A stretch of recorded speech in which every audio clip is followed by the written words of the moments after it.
ሲናገር ዛፍ እንኳን ቢቆረጥ ስሩ እንኳን ባፈር ውስጥ ቢሞት ከውሃ ሽታ የተነሳ ሊያቆጠቁት ተስፋ አለው ተብሎ እንደተጻፈ ያቀተመለትን የተደመደመን ጉዳይ አበቃ አለቀ የተባለን የተቀበለን ጉዳይ መቃብር ከፍቶ እንደገና ማለምለም እንደገና መቀየር የሚችል አምላክ እግዚአብሔር ሊለውጠው የማይችለው ያንተ ሁኔታ የለም፣ የቤተሰብ ሁኔታ የለም፣ የትዳር ሁኔታ የለም፣ የሰውነት ሁኔታ የለም።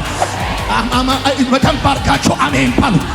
እግዚአብሔር ሊለውጠው የማይችለው ይችልበታል። ካፈር ከትቢያ አንስቶ አለቀ የተባለን ሰው አከተመ የተባለለትን ሰው አገር የጣለውን ሰው ፖለቲካ የጣለውን ሰው ኢኮኖሚው የጣለውን ሰው እንደገና መርዶክዮስን ከበረንዳ ላይ አንስቶ በክብር ሰረገላ ላይ እንዳስቀመጠው ዛሬ ማለዳ እንደዚህ ይሆናል።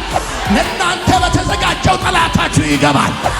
ለለቅሶ የታሰበባችሁ ለሰርግ ይሆናል። ለሐዘን የታሰበባችሁ ለክብር ይሆናል።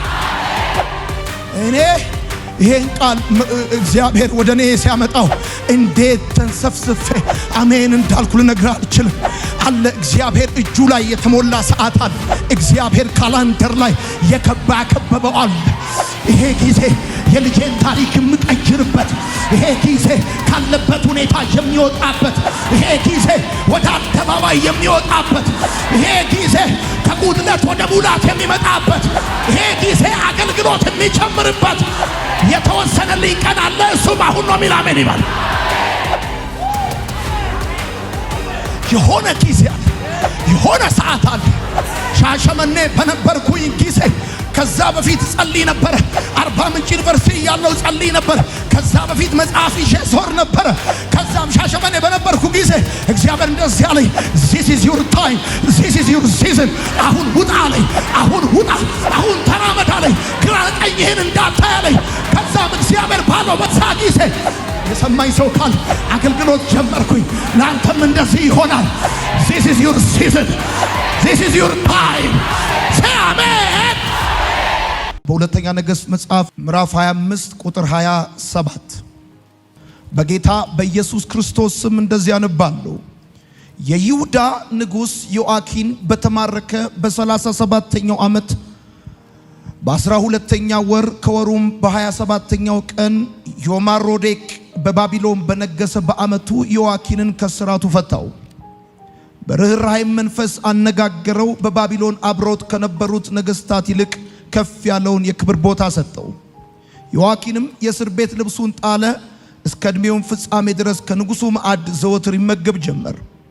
ንጉሡም ለዮአኪን እስከ ዕድሜው ፍጻሜ ድረስ የዕለት ቀለቡን ይሰጠው ነበር። እግዚአብሔር አምላክ ታሪክ ለዋጭ አምላክ ነው። ያለህበት ሁኔታ ምንም ይሁን ምን እግዚአብሔር ታሪክን መለወጥ የሚችል አምላክ ነው። በዚህ ማለዳ በዚህ ጉባኤ ያላችሁ ወንድሞቼና እህቶቼ ብዙ የህይወት ውጣ ውረዶች ውስጥ የምታልፉ ብዙ ጥያቄ፣ ብዙ ግራ መጋባት በብዙ የህይወታችሁ ጉዳይ ላይ ከእግዚአብሔር ዘንድ መልስ የምትፈልጉ ዛሬ መልእክት አለኝ። እግዚአብሔር ታሪካችሁን ይቀይራል። በደንብ አድርጉና አሜን በሉ። መጽሐፍ እንደሚናገር ደካማው እንደ ዳዊት፣ ዳዊትም እንደ መልአክ፣ መልአኩም በፊታቸው እንደ አምላክ ይለወጣል ተብሎ እንደተጻፈ ቃሉ የሚለው እንደዚህ ነው። ደካማው አለ እንደ ዳዊት አለ፣ ዳዊትም እንደ መልአክ፣ መልአኩም በፊታቸው እንደ አምላክ ይለወጣል ተብሎ እንደተጻፈ ልክ እንደዚሁ ከደካማ የህይወት ታሪክ ወደ ብርታት መምጣት ይሆናል። እግዚአብሔር ታሪካችሁን በሰው ሁሉ ፊት ለፊት ይቀይረዋል። ባደጋችሁበት፣ በተማራችሁበት፣ በኖራችሁበት ማህበረሰብ መካከል እናንተን ያየ እግዚአብሔር ይረዳል እስከሚል ድረስ ታሪካችሁ ይቀየራል። በቃና ዘገሊላ ውሃውን ቴስት የሌለውን፣ ጣዕም የሌለውን፣ ከለር የሌለውን፣ ያንን ሽታ የሌለውን ውሃ የቀየረ የእናንተንም ውሃ የሚል ታሪካችሁን ወደ ውድነት ይቀይረዋል። እግዚአብሔር ታሪኬን ይቀይረዋል የሚል አሜን ይበል። እግዚአብሔር መታወቂያን ይቀይረዋል የሚል አሜን ይበል። እኔ ቃል እናገራለሁ። እግዚአብሔር ልጆቻችሁን ታሪክ ይቀይራል። እግዚአብሔር የዘራችሁን ታሪክ ይቀይራል። እግዚአብሔር የምድራችንን ታሪክ ይቀይራል። እግዚአብሔር ፋይናንሳችንን ይቀይራል። እግዚአብሔር መታወቂያችንን ይቀይራል። በደንብ አሜን ይባላል። ቃሉ ቃሉ የሚለው እንደዚህ ነው። ደካማው አለ እንደ ዳዊት አለ፣ ዳዊትም እንደ መልአክ አለ፣ መልአኩም አለ በፊታቸው አለ እንደ አምላክ ይቀየራል አለ። ልክ እንደዚሁ በኢየሱስ ክርስቶስ ስም በቤተሰባችሁ በተናቃችሁበት በተገፋችሁበት አንገት በደፋችሁበት በዛ አካባቢ እግዚአብሔር አይናቸው እያየ ታሪካችሁን ይቀይረዋል። ምናልባትም የዛሬ ወር፣ ምናልባትም የዛሬ ዓመት፣ ምናልባትም በሚቀጥለው ዓመት ለምስክርነት አደባባይ ላይ ትቆማላችሁ። እግዚአብሔር ታሪካችሁን ይቀይረዋል። ከዜሮ ወደ ሂሮ ያመጣችኋል። ከባዶነት ወደ ሙላት ያመጣችኋል። ከተራነት ወደ ታላቅነት ያመጣችኋል።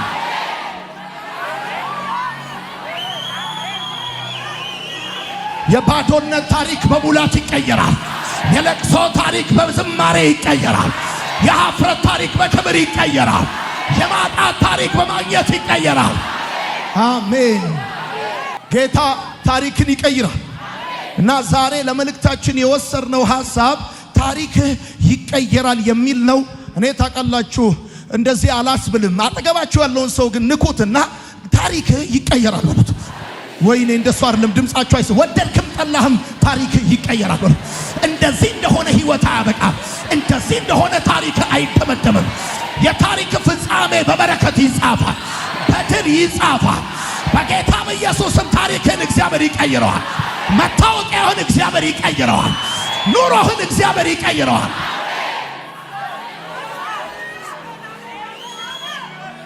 ወዳጆቼ እግዚአብሔር ታሪክ ለዋጭ አምላክ ነው። ያለበት ሁኔታ ምንም ይሁን ምን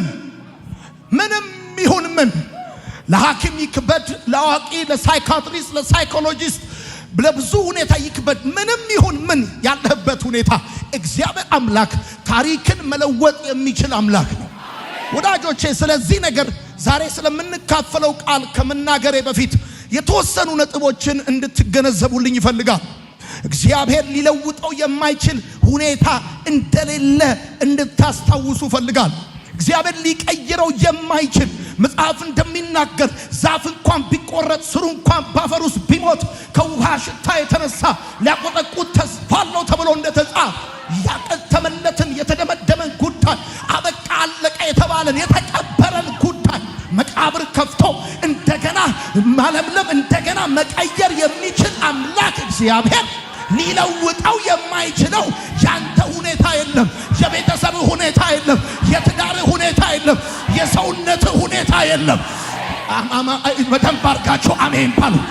እግዚአብሔር ሊለውጠው የማይችለው ይችልበታል። ካፈር ከትቢያ አንስቶ አለቀ የተባለን ሰው፣ አከተመ የተባለለትን ሰው፣ አገር የጣለውን ሰው፣ ፖለቲካ የጣለውን ሰው፣ ኢኮኖሚው የጣለውን ሰው እንደገና መርዶክዮስን ከበረንታ ላይ አንስቶ በክብር ሰረገላ ላይ እንዳስቀመጠው ዛሬ ማለዳ እንደዚህ ይሆናል። ለእናንተ በተዘጋጀው ጠላታችሁ ይገባል። ለለቅሶ የታሰበባችሁ ለሰርግ ይሆናል። ለሐዘን የታሰበባችሁ ለክብር ይሆናል። ማንታካቻታ ላባቲጋቲ ተማተለ አንደኛ ወንድሜ ለመሰለ ታሪክ ይቀየራል ብዬ እምልህ አንተን ተማምኜ ትምህርትን ኤክስፒሪየንስን አሁን አገሪቱ ያለችበትን የኢኮኖሚና የፖለቲካ ሁኔታ ንፋሳማና ነፋሻማና ዝናባማ መሆኑን አይቼ አይደለም። እግዚአብሔር ሊለውጠው የማይችለው ነገር እንደሌለ አምኜ ነው። በጌታ በኢየሱስም ጎዶሎ ነገር በሙላት ይቀየራል። የደረቀ ነገር በልምላሜ ይቀየራል። በጌታ በኢየሱስም ችግር በበረከት ይቀየራል። ይሄንን ቀን ማስታወሻ አድርገህ እሱ ብቻ አይደለም ወዳጄ። ሁለተኛ አንደኛ እግዚአብሔር ሊለውጠው የማይችለው ነገር የለም። ሁለተኛ በእግዚአብሔር መዝገበ ቃላት ውስጥ የማይቻል የሚባል ቃል ወይም ነገር የለም። በእግዚአብሔር ዲክሽነሪ ውስጥ በእግዚአብሔር መዝገበ ቃላት ውስጥ የማይቻል የሚባል ቃል ወይም ነገር የለም። የቱ ነው በእግዚአብሔር ዓለም ውስጥ የማይቻል ነገር? የቱ ነው በእግዚአብሔር ዓለም ውስጥ አይቻልም የሚባል ቃል? የተዘጋ ማህፀን ነው፣ የሞተ ያለቀ ያከተመ ጉዳይ ነው፣ የተበላሸ ትዳር ነው፣ የህይወት የጤና ጉዳይ ነው። ወዳጆቼ አንዳንድ ሰባኪዎች ከኔ ጭምር ስንናገር በማይድን በሽታ የተያዛችሁ ሰዎች ይላሉ። የማይድን የሚባል በሽታ የለም። የማይድን የሚባል በሽታ የሚድን ነው። ታማ የተኛበት ወይ የምትቸገርበት የሚድን ነው። እውነቴን ነው የምነግርህ። ልክ እንዳንተ ካንተ በፊት እንደዚህ አይነት በሽታ ይዟቸው የዳኑ የዘመሩ ያገለገሉ እድሜ የተጨመረላቸው ቀና ብለው የሄዱ በጣም ብዙ ሰዎች አሉ። በእግዚአብሔር መዝገበ ቃላት ውስጥ የማይቻል የሚባል ቃል ወይም ነገር የለም። ይሄን ላስታውስ እፈልጋለሁ። እሱ ብቻ አይደለም። እግዚአብሔር በጦር ግንባር ውስጥ ከተገለጠ ጦርነቱ ላበቃም። እግዚአብሔር በሆነ ነገር ውስጥ ከተገለጠ ያ ነገር መጨረሻው ሌላ ነገር መጀመሪያው እንደሆነ ማወቅ አለብን። እግዚአብሔር በሆነ የጦር ግንባር ውስጥ ተገልጦ የቀጠለ ጦርነት የለም፣ ያበቃ የቆመ ጦርነት እንጂ።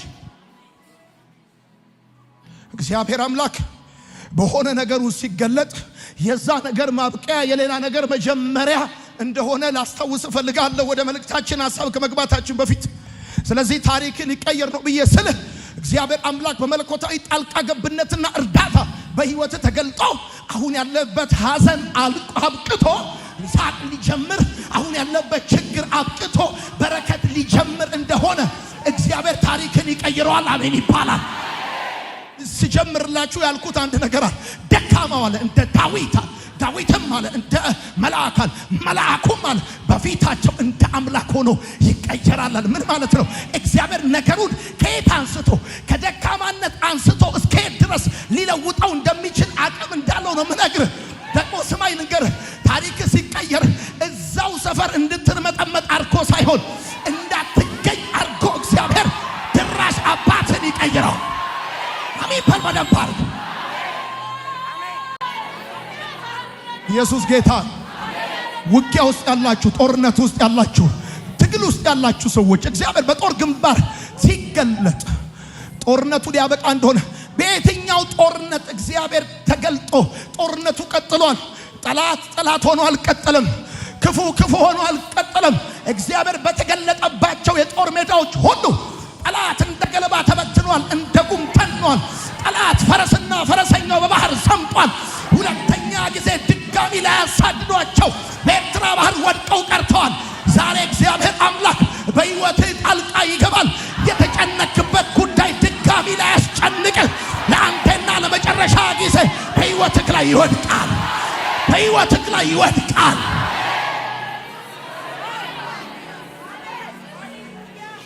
አሜን ይባላል። በአራተኛ ደረጃ የጠላቶቻችን ብርታት የቱንም ያህል ይሁን የእግዚአብሔር አንድ ቃል ይበትናቸዋል። አሜን ነው። የእግዚአብሔር አንድ ቃል የጠላቶቻችንን አቅም፣ ጉልበት፣ ስብስብ ሁሉ ተቃውሞ ይበትነዋል። ወዳጄ ያለበት ሁኔታ ምንም ይሁን ምን የእግዚአብሔር አንድ ቃል ያንተን ሁኔታ ሊለውጥ ይችላል። እግዚአብሔር ቀስት መወርወር፣ ጦር መሰበቅ አይጠበቅበትም። እግዚአብሔር በአፉ ውስጥ ትንፋስ ነገርህን ከምንም ከባዶ ወደ አንዳች ታላቅ ነገር ሊያመጣው እንደሚችል ዛሬ ላስታውስ እፈልጋለሁና የጠላቶች ብርታት ምኑንም ይሁን የትኛውንም ያህል ይሁን እግዚአብሔር አምላክ በአንድ ቃል ተቃውሞን ሁሉ ይበትነዋል። አሜን ይባላል። አምስተኛ አንድ ነገር ላስታውስ እፈልጋለሁ። አሁን አንተ እያስተናገርክ ያለው ነገር እንግዳ ነገር አይደለም። እግዚአብሔር ከዚህ በፊት አስተናግዶታል። አሁን አንተ ያለህበት ሁኔታ፣ አሁን አንተ የምታልፍበት ጉዳይ፣ ጥያቄ እግዚአብሔር ተመሳሳይ እልፍ አንድ አይነት ነገሮችን ለእግዚአብሔር እንግዳ አይደለም። አሁን አንተ ከባድ ነው ያልከው ነገር ለእግዚአብሔር አዲስ ነገር አይደለም። አዲስነቱ ለአንተ፣ አዲስነቱ ለትምህርት ቤት፣ አዲስነቱ ለሳይንስ ነው፣ አዲስነቱ ለዚህ ሀገር ሊሆን ይችላል። ነገር ግን ለእግዚአብሔር አዲስ አይደለም። ይገርማል። እግዚአብሔር በዚህ አንተ ባለበት ጉዳይ ላይ በጣም መስራት የሚችል ማድረግ የሚችል ለዘመናት የተጠበበ አምላክ። እሱ ብቻ አይደለም ወዳጆቼ፣ አንድ ሌላ ነገር ከቃሉ በፊት ላስታውሳችሁ ፈልጋለሁ። ተስፋ መቁረጥ እግዚአብሔር የመደበልህ መጨረሻ እንዳልሆነ፣ ተስፋ መቁረጥ እግዚአብሔር ለአንተ የመደበልህ ሕይወትህ ሲደመደም፣ እድሜ ሲያልቅ፣ ይህን ምድር ከመሰናበት በፊት ምዕራፍ በተስፋ መቁረጥ እንዲዘጋ እግዚአብሔር ተስፋ መቁረጥን አልመደበልህም። እግዚአብሔር ባዶነትን አልመደበልህም። እግዚአብሔር ህመምን አልመደበልህም። እግዚአብሔር በኋላ ቀርነት እግዚአብሔር አሁን ያለውበት ምትላቸው ነገሮች በጠቅላላ እግዚአብሔር አምላክ አልመደበልህም። እሱ ብቻ አይደለም። በሰባተኛ ደረጃ ትዝ እንዲልህ እንድታስታውስ ምፈልገው ነገር ቢኖር እግዚአብሔር አምላክ ታሪክ ቀያሪ አምላክ እንደሆነ። ሩቅ መሄድ አያስፈልግም። እኔን ካየኸኝ ይበቃል። እግዚአብሔር ታሪክ ቀያሪ እንደሆነ እዚህ ግቡ የማይባሉ ሰዎችን ካፈር ከትቢያ ያነሳ ባለ ታሪክ ማድረግ የሚችልበት እግዚአብሔር ሰው ማድረግ እንደሚችል እግዚአብሔር አምላክ ማስቀጠል እንደሚችል በቃ የተባሉትን ሰዎች ኖ ማን ያስጀመረውን ማን ያቆማል ብሎ እግዚአብሔር ምዕራፍን እንደሚቀጥል ከኔ በላይ ምን ማሳያል? እና እግዚአብሔር ታሪክ ቀያሪ አምላክ ነው ወዳጅ። ስለዚህ እነዚህ ሰባት ነገሮች መጀመሪያ እንድታስብልኝ ይፈልጋል። የመጀመሪያው ነገር እግዚአብሔር ሊለውጠው የማይችለው ነገር የለም። ከባድ ነው። የረጅም ጊዜ ጥያቄ ነው። ከፋይናንሴ በላይ ነው። ከእውቀቴ በላይ ነው። ከቤተሰቦቼ ሁኔታ በላይ ነው። እግዚአብሔር ሊለውጠው የማይችለው ነገር የለም። እሱ ብቻ አይደለም። እግዚአብሔር መዝገበ ቃላት ውስጥ የማይቻል የሚባል ቃል ወይም ነገር የለም። እሱ ብቻ አይደለም። ጠላቶች የቱንም ያህል ብርቱ ቢሆኑ እግዚአብሔር በአንድ ቃል ተቃውሟቸውን ይበትናል። ሌሊት ሙሉ ይማከራሉ፣ ጠዋት እግዚአብሔር እንደገለባ ይበትናቸዋል። ይቆፍራሉ። እግዚአብሔር አምላክ እንደዚህ አንተ ስፕሪንግ ወደ ላይ እንደሚያስፈነጥር ልክ እንደዛ የጠላቶችን ምክር ለከፍታ እያደረገ እግዚአብሔር ይቀይረዋል። እሱ ብቻ አይደለም። የጠላቶቻችሁ ብዛት ምንም በህይወታችሁ ላይ የሚያመጣው እንግዳ ነገር የለም። ያላችሁበት ሁኔታ ለእግዚአብሔር አዲስ አይደለም። እሱ እንድታውቁ ፈልጋለሁ። ተስፋ መቁረጥ ደግሞ የህይወታችሁ እግዚአብሔር የመደበላችሁ መደምደሚያ መጨረሻ አይደለም። እግዚአብሔር ታሪክ ቀያሪ እንደሆነ እንድታስታውሱ እፈልጋለሁ ወዳጆቼ። በሁለተኛ ነገሥት መጽሐፍ ምዕራፍ 25 ከቁጥር 27 እስከ 30 ያነበብነው እጅግ በጣም አስደናቂ ታሪክ ነው። ይሄ ታሪክ የሚናገረው ምንድን ነው? ንጉስ ዮአኪን የሚባል በ18 ዓመቱ የነገሰን ንጉስ ይነግረናል። በ24ኛው ምዕራፍ በ10ኛው ቁጥር ላይ ንጉስ ዮአኪን በ18 ዓመቱ እንደነገሰና ለሶስት ወር በንግስና እንደቆየ በዚህ በሁለተኛ ነገሥት መጽሐፍ ምዕራፍ 24 ላይ ትመለከታላችሁ። ምዕራፍ 25 ጋር ስትመጡ የባቢሎን ንጉስ ናቡከደነጾር ራሱ መጥቶ ዮአኪንን በምርኮ እንደወሰደው የእግዚአብሔር ቃል ይነግረናል። በምርኮ ከወሰደው በኋላ 37 ዓመት ከ12 ወር ከ27 ቀን በግዞት እንደነበረ ዮአኪን መጽሐፉ ይናገራል። ምናልባት በምዕራፍ አንጻር ብትመለከቱት አጭር ሊመስል ይችላል። አጭር አይደለም ግን ምዕራፍ 24 ላይ ነገሰ ይላል። ምዕራፍ 25 ላይ ደግሞ ለ37 ዓመት ከ12 ወር ከ27 ቀን ታሰረ በግዞት ብሎ ይናገራል። ይሄ ወጣት ይሄ ንጉስ ሲነግስ 18 ዓመቱ ነበረ። ንግስና ላይ የቆየው 3 ወር ነው። አባቱ ልክ እንዳደረገው እንደዛ በክፋት እንደሄደ መጽሐፉም ይናገራል። እና የባቢሎን ሰራዊት መጥቶ ኢየሩሳሌምን እንደከበበ ከዛም ደግሞ ራሱ ናቡከደነጾር መጥቶ በባርነት ዮአኪንን ይዞት እንደሄደ በግዞት እንዳስቀመጠው ይነግረናል። የሚገርመው ከ37 ዓመት ከ27 ወር ከ12 ወር ከ27 ቀን በኋላ ከ37 ዓመት ከ12 ወር ከ27 ቀን በኋላ ከናቡከደነጾር ቀጥሎ ሌላ ንጉስ መጣ ይላል። እና ይሄ ንጉስ መጣና እንደዚህ ይላል፣ በርህራሄ አናገረው። ከዛም በዛ ዘመን በባቢሎን ከነበሩ ነገስታቶች ሁሉ ከፍ ከፍ አደረገው። ከዛም ዮአኪን የእስር ቤት ልብሱን አወለቀ፣ አዲስ ልብስ ለበሰ። ከዛም ንግስና ሰጠው እስከ ዕድሜው መጨረሻ ድረስ ይላል መጽሐፉ ሲናገር ቀለቡን ይሰፍርለት ነበር ብሎ ይናገራል። ከ27 ቁጥር እስከ 30 ቁጥር ባሉት 3 ቁጥሮች ውስጥ እጅግ የሚገርም ትምህርት ከዚህ ሰው ህይወት መማር እንችላለን ወዳጆቼ። ዮአኪን ወደ ባርነት ሲወሰድ የ18 ዓመት ወጣት ነው። በባርነት የቆየው 37 ዓመት ነው። የእድሜውን ግማሽ በባርነት ነው ያሳለፈው። እና ሂሳቡን መስራት ትችላላችሁ። እና መጽሐፉ የሚናገረው እንደዚህ ነው። ናቡከደነጾር ወደ እስር ቤት አስገባው። ከናቡከደነጾር በኋላ የመጣው ንጉስ ደግሞ ይላል ከእስር ቤት አወጣው ብሎ ይናገራል። በርህራሄ ቃል አናገረው ብሎ ይናገራል። አናገረው ከዛም ፕሮሞሽን ሰጠው ማለት ፕሮሞት አደረገው። ንጉሥ ከነገስታቶች በባቢሎን ከነበሩ ነገስታቶች በላይ ከፍ ከፍ አደረገው። እናም ቀለቡን ይሰፍርለታል። ከዛ በኋላ የህይወቱን መጨረሻ ስትመለከቱ በምቾት እንደጨረሰ መጽሐፉ ይናገራል። እሺ ዮአኪን ወደ ባርነት ሲገባ ወደ ግዞት ሲገባ ድንገት እንደገባ ሳይፈልግ እንደገባ እርግጠኛ ነኝ። ካላችሁበት ሁኔታ የምትወጡበት ጊዜ አለ። ካላችሁበት ሁኔታ የምትወጡበት ታሪካችሁ የሚቀየርበት የተወሰነ ቀን፣ የተወሰነ ወር፣ የተወሰነ ዓመት አለ። ሰማይ የወሰነው እግዚአብሔር የወሰነበት ቀን አለ። ካላችሁበት አሁን ካላችሁበት ሁኔታ የምትወጡበት የሆነ የተወሰነ ቀን አለ፣ የተወሰነ ወር አለ፣ የተወሰነ ዓመት አለ። መጽሐፉ የሚለው እንደዚህ ነው። ዮአኪን በታሰረ በ37ኛው ዓመት በ12ኛው ወር በ27ኛው ቀን አዲሱ ንጉሥ መጣና ከእስር ቤት አወጣ። አሁን ጊዜው አሁን ከዚህ በላይ በባርነት መኖር ይበቃል፣ በግዞት መኖር ይበቃል። ትናንት ንጉሥ ነበርክ፣ አሁንም ደግሞ ከነገስታቶች ከፍ ያለ ፖዚሽን ይሰጣል።